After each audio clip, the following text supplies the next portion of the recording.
بسم اللہ الرحمن الرحیم۔ السلام علیکم حاضرین و ناظرین، آپ دیکھ رہے ہیں ہمارا YouTube channel digital Islamic network. جیسا کہ آپ جانتے ہیں کہ آپ کو وقت کی مناسبت سے اچھوتے موضوع پر آپ کو گفتگو بھیجی جاتی ہے اور آپ کو بیانات بھیجے جاتے ہیں، آپ سماعت فرماتے ہیں، ہمارے اس نیٹ ورک سے منسلک رہتے ہیں۔ ہم ایک مرتبہ پھر آپ کو خوش آمدید کہتے ہیں۔ آج ہمارے نیٹ ورک پر موجود ہیں ہمارے نیٹ ورک کی جان شان حضرت علامہ و مولانا ابو طیب دلاور حسین سعیدی صاحب، اور آپ کے ساتھ ہی موجود ہیں حضرت علامہ و مولانا ابوالکلام منظور حسین قادری صاحب۔ سب سے پہلے میں اپنی جانب سے، اپنی پوری ٹیم کی جانب سے تمام ویورز کو، تمام حاضرین و ناظرین کو عید میلاد النبی کے چاند کی مبارکباد پیش کرتا ہوں۔ اللہ رب العزت ہمیں میلاد النبی صلی اللہ علیہ وسلم ادب و احترام کے ساتھ منانے کی توفیق عطا فرمائے۔ تو آج کا ہمارا موضوع ہے کہ عید میلاد النبی صلی اللہ علیہ وسلم منانا جائز ہے یا نہیں۔ بعض آپ کہتے ہیں کہ یہ جائز نہیں ہے، قرآن و حدیث سے استدلال کریں گے، قرآن و حدیث سے اس کا ثبوت مانگتے ہیں، تو اس پر گفتگو فرمائیں گے حضرت علامہ و مولانا ابو طیب دلاور حسین سعیدی صاحب کہ میلاد منانے کا جواز قرآن و حدیث کی روشنی میں۔ نحمدہ ونصلی ونسلم علی رسولہ الکریم، اما بعد فاعوذ باللہ من الشیطان الرجیم، بسم اللہ الرحمن الرحیم۔ ڈیجیٹل اسلامک نیٹ ورک کے ناظرین، السلام علیکم ورحمۃ اللہ وبرکاتہ۔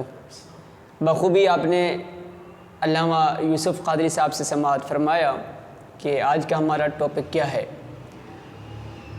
میرے ویورز، میرے ناظرین، یہ عظیم ٹاپک ہے۔ اگر آپ دل کی نگاہوں سے دیکھیں کہ ہمیں جو کچھ بھی کائنات میں ملا، صرف اور صرف ہمارے پیارے آقا صلی اللہ علیہ وسلم کی بدولت ملا۔ آپ صلی اللہ علیہ وسلم حدیث قدسی نقل فرماتے ہیں کہ اللہ رب العزت ارشاد فرماتا ہے کہ اے محبوب، اگر اس کائنات کے اندر تجھے پیدا کرنا مقصود نہ ہوتا تو میں اس کائنات کو بھی نہ بناتا، اور فرمایا کہ میں خود خدا ہونا بھی ظاہر نہ فرماتا۔ جب ہمیں سب کچھ ملا ہی حضور کے صدقے سے ہے، جب ہمیں ملا ہی سب حضور کے قدموں سے ہے، ان کے در سے ملا ہے، تو پھر ہم ان کا ذکر کیوں نہ کریں۔ آج ہم جس ٹاپک پہ بیان کریں گے وہ ہے جشن عید میلاد النبی صلی اللہ علیہ وسلم، اور اس کا قرآن و حدیث کی روشنی میں جواز۔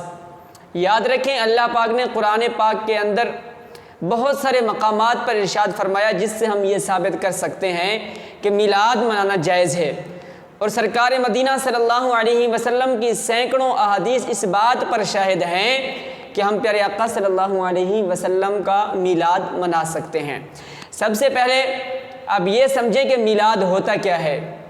میلاد یہ لفظ عربی ہے، اور اس کا مطلب ہے کہ جب کوئی بندہ پیدا ہوتا ہے تو اس کے پیدا ہونے پر مسرت کا اظہار کرنا، فرحت کا اظہار کرنا، خوشی کا اظہار کرنا، اور اس کو مولد کے نام سے بھی عرب کے اندر جانا جاتا ہے، تولید کے نام سے بھی جانا جاتا ہے، اور تولد کے نام سے، مولود وغیرہ کے نام سے کتابیں بھی لکھی گئی ہیں۔ اور پیارے آقا صلی اللہ علیہ وسلم کا میلاد منانا یہ جائز ہے۔ میں آپ کو قرآن سے بتاتا ہوں، اللہ نے فرمایا وَأَمَّا بِنِعْمَةِ رَبِّكَ فَحَدِّثْ، سورۃ الضحیٰ کی آخری آیت ہے۔ اللہ نے فرمایا وَأَمَّا بِنِعْمَةِ رَبِّكَ فَحَدِّثْ، مفہوم ہے کہ میری نعمتوں کو بیان کرو جو میں نے تم پر کی ہیں۔ نعمتوں کی کئی اقسام ہیں۔ نعمت اولاد کی صورت میں بھی ہو سکتی ہے، نعمت والدین کی صورت میں بھی ہو سکتی ہے، نعمت ازواج کی نظر سے بھی ہو سکتی ہے، نعمت صحت کے لحاظ سے بھی ہو سکتی ہے، عمر کے لحاظ سے بھی ہو سکتی ہے، مال و دولت کے لحاظ سے بھی ہو سکتی ہے، علم کے لحاظ سے بھی ہو سکتی ہے، سیرت کے لحاظ سے بھی ہو سکتی ہے، کائنات کہ اس کے اندر جو ہماری سانسیں چل رہی ہیں اس کے لحاظ سے بھی ہو سکتی ہے۔ لیکن اللہ نے فرمایا وَأَمَّا بِنِعْمَةِ رَبِّكَ فَحَدِّثْ، کہ میری نعمت کا چرچا کرو، اسے بیان کرو۔ تو آپ یقین مانیں کہ پیارے آقا صلی اللہ علیہ وسلم سے بڑھ کر آپ سے بڑی کوئی نعمت کائنات کے لیے نہیں ہے۔ سب سے بڑی نعمت اولاد سے بڑھ کر، والدین سے بڑھ کر، ازواج سے بڑھ کر، سیرت سے، علم سے، اخلاق سے، مال و دولت سے، شہرت سے، ہر چیز سے بڑھ کر جو بڑی نعمت ہے وہ پیارے آقا صلی اللہ علیہ وسلم ہمارے لیے ہے۔ جب سب سے بڑی نعمت ہمارے پیارے آقا صلی اللہ علیہ وسلم ہے تو پھر ہم اس کو بیان کیوں نہ کریں، اس کا ہم چرچا کیوں نہ کریں؟ اللہ نے فرمایا فحدث، آپ اس کو لغت کے لحاظ سے دیکھیں، صرفی تحقیق دیکھیں، یہ حدث یہ امر کے صیغے میں سے استعمال ہوتا ہے۔ اللہ فرما رہا ہے کہ بیان کرو، یہاں پہ حکم دے رہا ہے۔ اللہ سے ہم عرض کریں اللہ اے پیارے اللہ ہم کون سی نعمتوں کا ذکر کریں؟ تو نعمتوں کا جب شمار ہوتا ہے تو چھوٹی نعمتوں کا شمار نہیں ہوتا، ان میں سے جو بڑی نعمت ہوتی ہے اس کا شمار ہوتا ہے۔ جب بندہ بڑی نعمت کا تذکرہ کر لے، اس نعمت کو بیان کر لے، اس کا چرچا کر لے تو گویا اس نے تمام نعمتوں کا چرچا کر لیا۔ تو اسی طریقے سے فرمایا وَأَمَّا بِنِعْمَةِ رَبِّكَ فَحَدِّثْ، جب ہم سب سے بڑی نعمت اکبر، نعمت عظمیٰ کا تذکرہ کرتے ہیں، نعمت عظمیٰ کو بیان کرتے ہیں تو گویا ہم نے اپنی اولاد جیسی نعمت کا بھی تذکرہ کر دیا، ازواج جیسی نعمت کا بھی ذکر کر دیا، ہم نے اپنی صحت کی نعمت کا بھی ذکر کر دیا، اپنی عمر کی نعمت کا بھی ذکر کر دیا، پوری کائنات کا ذکر کر دیا۔ یہ جب ہوگا جب ہم نعمت عظمیٰ پیارے آقا صلی اللہ علیہ وسلم کا تذکرہ کریں گے۔ اور میلاد کہ ہم کرتے کیا ہیں میلاد میں؟ میلاد کے اندر ہم پیارے آقا صلی اللہ علیہ وسلم کی مدح سرائی بیان کرتے ہیں، اللہ کا شکر ادا کرتے ہیں کہ اے اللہ تیرا عظیم شکر ہے، تیری عظیم نعمت ہے کہ تو نے اپنا محبوب ہمارے درمیان بھیج دیا ہے۔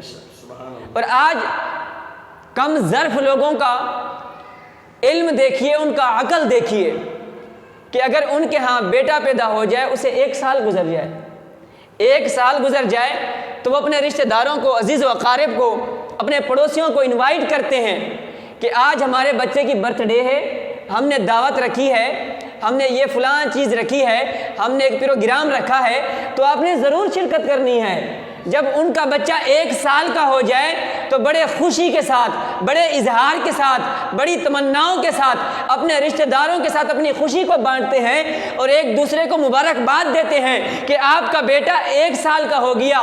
تو وہ جو محبوب خدا اس دنیا کے اندر آیا، جسے صدیاں گزر گئی، تو ہم پھر اپنے پیارے آقا صلی اللہ علیہ وسلم کی ولادت کی خوشی کیوں نہ منائیں اور لوگوں کو کیوں نہ بتائیں کہ اس دن ہمارے پیارے آقا صلی اللہ علیہ وسلم تشریف لائے؟